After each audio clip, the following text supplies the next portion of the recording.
لی هرما کردستان بابت ریفراندوم بازار که گرمه. بریار جی ده دست ولاتیان دایه ببله یان جی نخیر بو سربخوی کردستانه و نقیب سندیکا روزنامه وانند بجید پیدوی راگهاندن به پیشهی کار خوب بکد.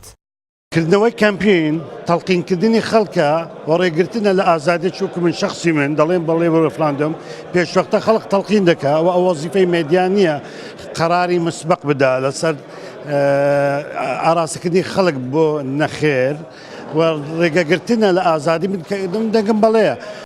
ریفراندوم بو سربخویه به دنگ بله یا نخیر لدیف آزادیا تاکه کسی و بوچونن جدایه و روزنامه‌وان دبیجن. پیدویه به هفسنگی میدیا کردی کار لسر بکتن.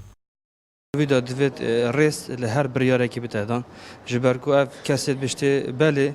اوی بوچونه که سرویس بله هی آرمان جگا پی. اوی بشته نخیرجی ام بجین او کودان و نخوشی تدابری لوا گوتی نخیر. ام بجین راگهاندن دوید راست راگهاندن آمش یاد باش بسر دو ام بجین اودی یاد کو بله نخیر بس ام بجین راگهاندن دوید یکسان بد. لواکی بجین پرسکا دموکراتیک و ریفراندوم داده بله نخیر هبن پیدوی راگهاندن درستایی رول خوب گیریدن بله و برای نخیر پیدوی ریس هر دو بوچونا بتوار گرتن و که ما دا دیار کردن که بجین ریفراندوم جبو سربخو بون خونه و آرمانجا هر کردکیه هل بجاردنه بله یا نخیر هر کس کیف خویه لازمین ابروکه راگهاندن ید هین پشتوانی وان هر دو گات کم دید نامن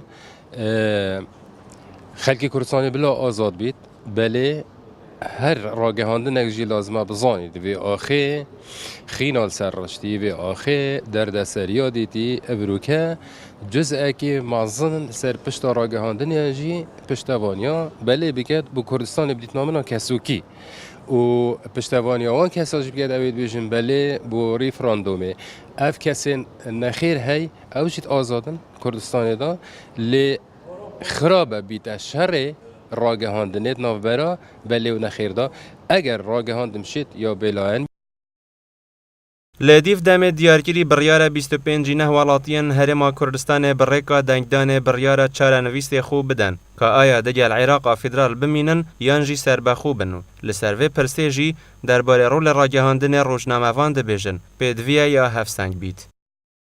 کاروان صادق گلی کردستان دهوک